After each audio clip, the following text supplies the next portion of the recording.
Assalamualaikum warahmatullahi wabarakatuh. Jumpa lagi dengan Jajasip Channel. Pada kesempatan ini saya akan menyampaikan tutorial.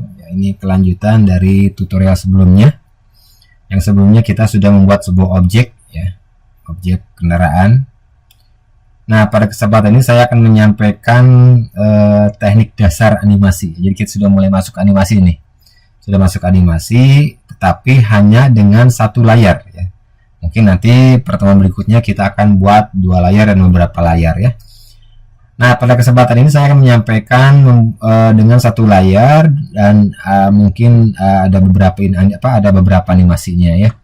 Baik, sebelum kita lanjut jangan lupa subscribe, ya, biar tambah semangat lagi bikin kontennya. Kemudian like, komen, dan share. Oke, kita mulai. Yang pertama kita membuat objeknya, yaitu objek oval tool, ya. Tekan tool rectangle-nya yang agak lama, kemudian pilih oval tool.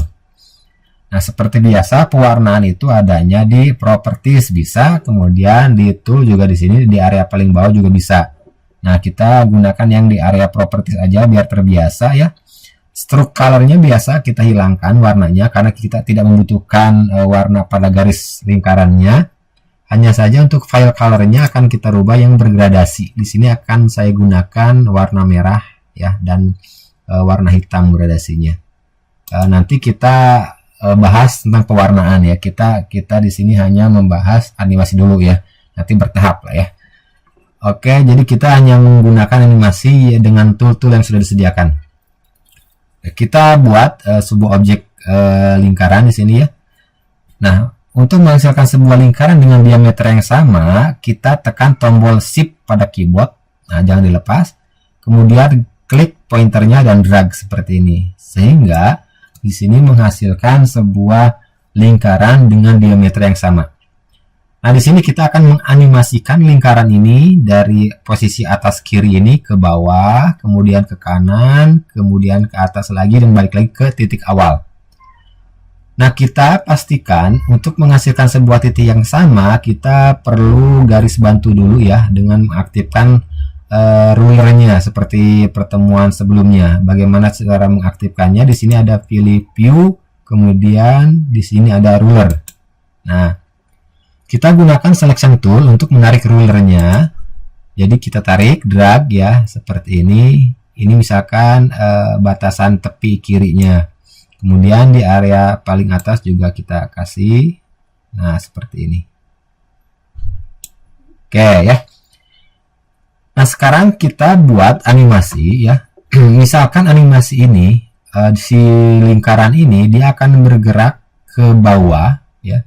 Ke bawah ke area ini, saya perkecil dulu dikit. Nah, ke area paling bawah ini dengan pergerakan sebanyak 10 frame. Berarti ini kan frame 1, frame 2, 3, 4, 5, 6, 7, 10. Nah, tetapi kita perlu kunci. Bagaimana cara menguncinya? Jadi setiap ada pergantian animasi kita kunci, ya. Kita klik kanan di frame 10 ini, kemudian pilih insert keyframe. Oke. Nah, kemudian ini kita klik di frame 10 ini, ya, kita klik, kemudian tarik ke area bawah. Kita bisa menggunakan tombol Shift, kemudian tarik dengan pointer sehingga menghasilkan objek yang lurus, ya. Nah, ini kita kasih garis bantu aja biar nanti ketahuan lurus enggaknya dengan yang ada di sebelah kanan nanti, ya. Oke, ini di frame 10, ya.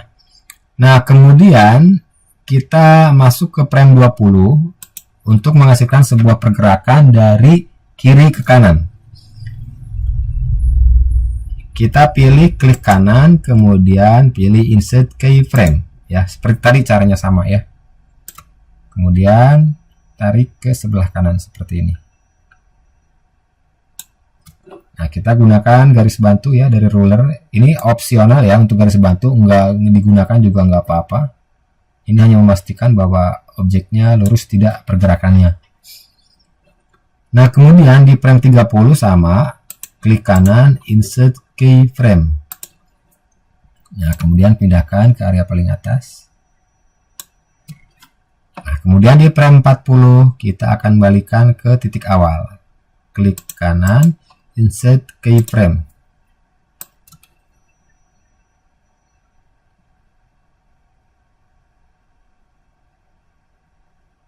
Oke. Nah, ini adalah pergerakan ya, ketika frame-nya saya geser-geser, dia muncul pergerakannya. Nah, ini ketika kita fly ya.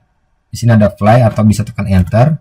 Dia pindah, tetapi pergerakan dari A ke B-nya itu nggak terlihat. Jadi langsung aja dari atas langsung muncul ke bawah, langsung ke kanan, atas, dan kiri lagi ya. Nah, untuk melihat perbedaannya, kita harus kasih di sini di frame pertamanya ya, kita klik kanan, pilih Create Classic Twin. Sehingga ketika kita fly, nah terlihat perbedaannya ya. Jadi ini baru satu titik yang diaktifkan klasiknya.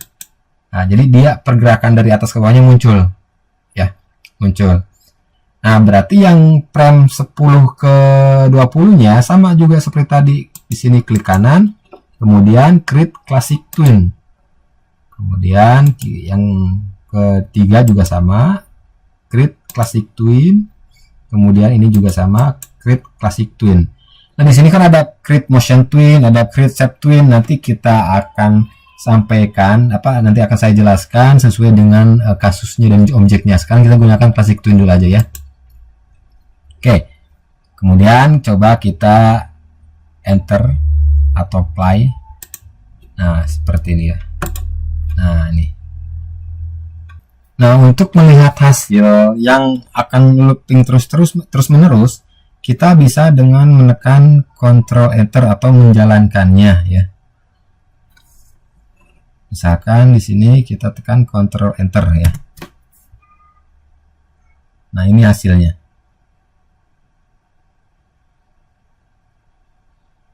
Jadi dia akan terus-terusan berputar karena dia ketika sudah habis di titik akhir dia akan lanjut lagi. Karena enggak kita kasih script untuk berhenti ya. Nah, untuk script nanti ya masih jauh, kita pahami dulu konsep animasi dasarnya. Nah, ini adalah bentuk dari sebuah animasi dasar. Jadi menggunakan Create Classic Twin sehingga muncullah perbedaannya ya.